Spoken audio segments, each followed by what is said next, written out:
Assalamualaikum warahmatullahi wabarakatuh. Saya akan menjelaskan tentang pengelolaan peserta didik. Pengertian peserta didik. Peserta didik adalah individu yang secara sadar berkeinginan untuk mengembangkan potensi dirinya jasmani atau rohaninya melalui proses kegiatan belajar mengajar. Ada juga pengertian pengelolaan peserta didik. Pengertian pengelolaan peserta didik yaitu layanan yang memusatkan perhatian pada pengaturan, pengawasan, dan layanan siswa di kelas seperti pengenalan atau orientasi, pendaftaran, layanan individual, pengembangan keseluruhan, minat, kebutuhan sampai ia matang di sekolah. Dan ada juga tujuan dan fungsi pengelolaan peserta didik. Tujuan umum pengelolaan peserta didik menurut Sudrajat adalah mengatur kegiatan-kegiatan peserta didik agar kegiatan-kegiatan tersebut menunjang proses pembelajaran di lembaga pendidikan, yaitu sekolah. Sekolah yang lebih lanjut, proses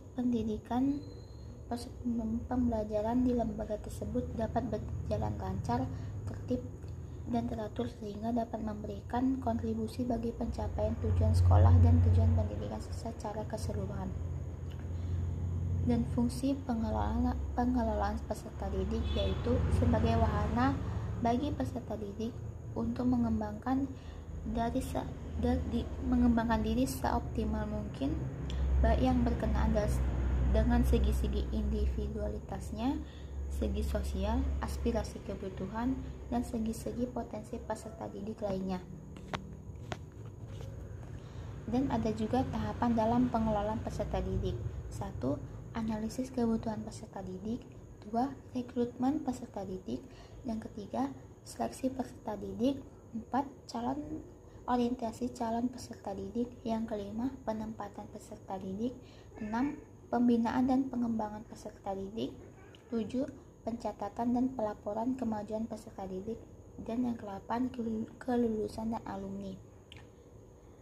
Fungsi dari pengelolaan peserta didik yaitu 1. Pengelolaan peserta didik dipandang sebagai bagian dari keseluruhan manajemen sekolah.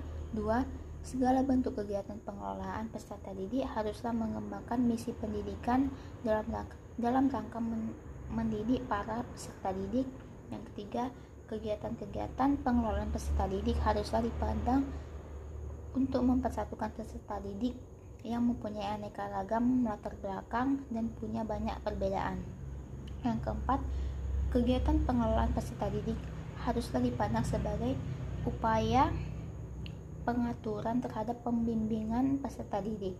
Yang kelima, kegiatan pengelolaan peserta didik haruslah mendorong dan memacu kemandirian peserta didik. Yang keenam, apa yang diberikan kepada peserta didik dan yang selalu diupayakan oleh kegiatan pengelolaan peserta didik haruslah fungsional bagi kehidupan peserta didik.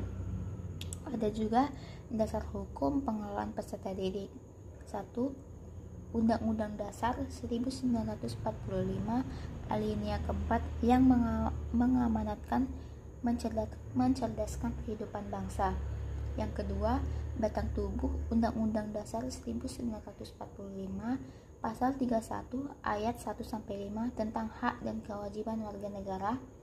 Dan yang ketiga, Undang-Undang Nomor 20 Tahun 2003 tentang Sistem Pendidikan Nasional. Peran guru dalam pengelolaan peserta didik yaitu partisipasi guru dalam pengelolaan peserta didik menduduki teratas, artinya setiap guru harus memahami fungsi terhadap pengelolaan peserta didik. Beberapa hal yang perlu diperhatikan dalam pengelolaan peserta didik di sekolah yaitu 1. Kehadiran peserta didik dan masalah-masalahnya. 2. Penerimaan orientasi, klarifikasi, dan petunjuk bagi peserta didik baru tentang kelas dan program studi. Yang ketiga, evaluasi dan pelaporan kemajuan peserta didik. 4. Program bagi peserta didik yang mempunyai kelainan seperti pengajaran perbaikan dan pengajaran luar biasa. Yang kelima ada pengendalian disiplin pendidikan. Keenam, program bimbingan dan konseling. 7, program kesehatan dan pengamalan. Yang ke-8, penyesuaian pribadi, sosial, dan emosional peserta didik. Sekian dari penjelasan saya. Terima kasih. Assalamualaikum warahmatullahi wabarakatuh.